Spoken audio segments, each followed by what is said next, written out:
I'm Max Darrah, a father of two little girls, and I run a small mountain guiding company in Jasper. The name of the company is Rockaboo. We've been around since 2010, take people climbing and skiing primarily. It's kind of cool up here because you can see where the fire came in last summer into town. You can see how small the town looks.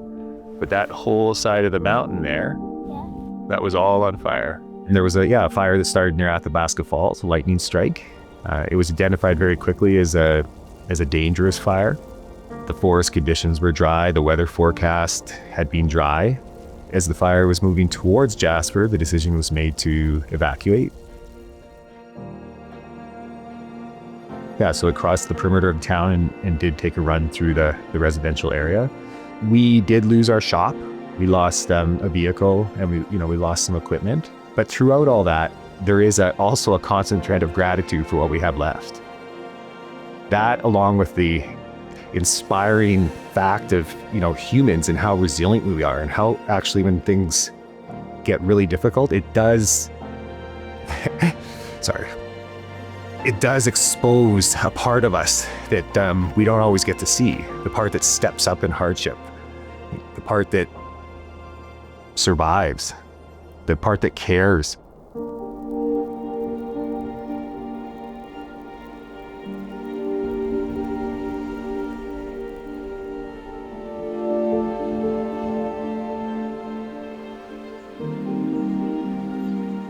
If we have forests, we will have fire.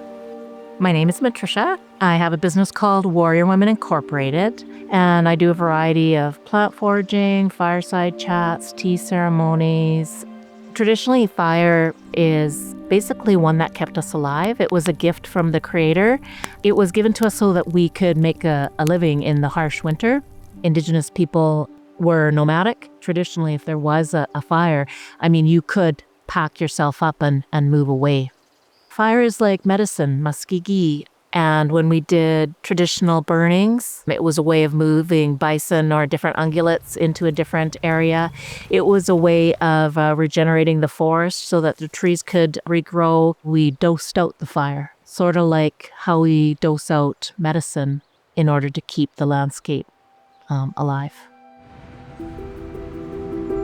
My name is Beverly. I'm an associate professor of wildfire at the University of Alberta, and I study various aspects of wildfires. When I teach combustion and some of the basics to undergraduate students, I say, it's very much like the reverse of photosynthesis. Over the years, you have decades and decades of stored up sunshine in the forest, and in a few moments, all of that stored up sunshine gets released during a wildfire. In Canada, we have this vast boreal forest ecosystem. It stretches right across the country. The dominant fire regime in the boreal is a high-intensity fire. That's perfectly natural, and that's how those ecosystems and those tree species have evolved with fire. The way that the spruce grows, its boughs go all the way down to the ground. That tree is built to burn. The grass and the moss lead up to the tree, and they introduce the fire to the tree. And at the top, at the crown, we call it, is where all of the Sitka cones are. Their cones are actually bound up in this kind of waxy resin, and they need fire to open those cones and release the seed. Those cones then land in this beautiful burnt area that is warm, that has nitrogen, that has phosphorus, that has carbon, all of the things that they need. And at the same time, fire is coming through and consuming all of the accumulated thick carpet of biomass on the forest floor. That releases a mineral seed bed that is just perfect for establishment of the next forest stand. It's incredible how fast vegetation starts to come back. That first year of fire, what you really see is a lot of grasses that come up and a lot of mosses. And then the second year, you're going to see a lot of fungi, mushrooms, morels, black pipes. Along with that, you're going to start to see willow shoots. You're going to start to see fireweed. You're going to start to see these sort of nitrogen-rich plants. This also is really a great time for the ungulates. They're the ones that are eating that new grassland. Then 3 years, you're going to start seeing the trees, and the forest will eventually fill in. And it's this amazing cycle where fire comes back 60, 70, 80, 100 years later, and that cycle repeats itself. If fire is doing that regularly across these large spatial areas, you get a patchwork of diversity in terms of the structure of the forests, and it's self-limiting. So it helps to stop the next fire from growing overly large.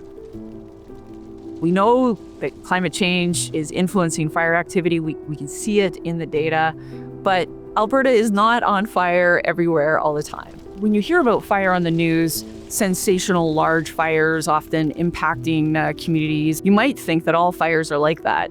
But actually, most of the fires are really small fires. You know, it's not unusual to have over 1,000 wildfires annually, and that uncertainty around when and where fire happens means that a lot of effort goes into just being prepared for fire, responding to fire, and keeping people safe. And Alberta Wildfire, Parks Canada, these are world-class organizations that do this really, really well.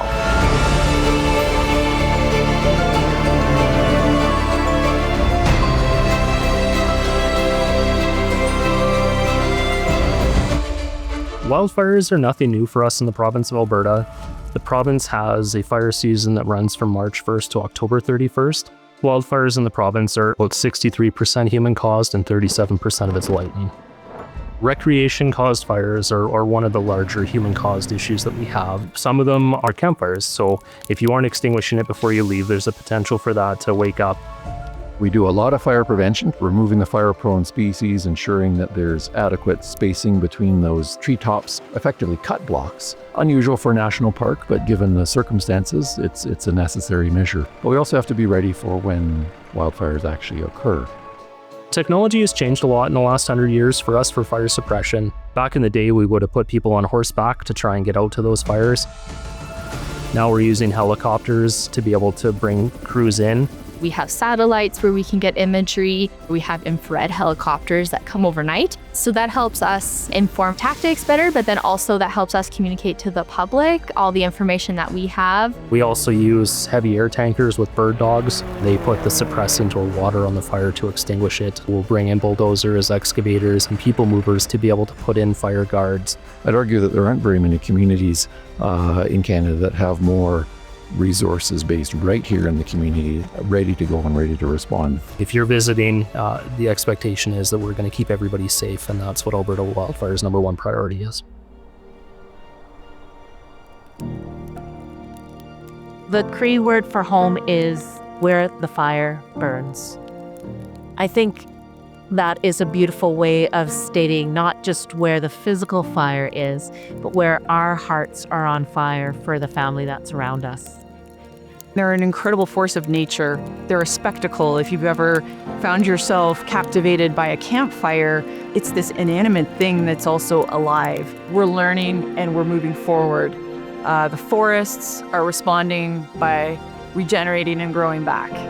This is a really amazing time to witness early successional recovery from fire. And around Jasper, we have ample opportunities. My kids will grow with this forest. There was significant loss in this fire. Finding the joy and gratitude in the challenge and the hardship that we have today. Yeah, that for me, that's the path forward.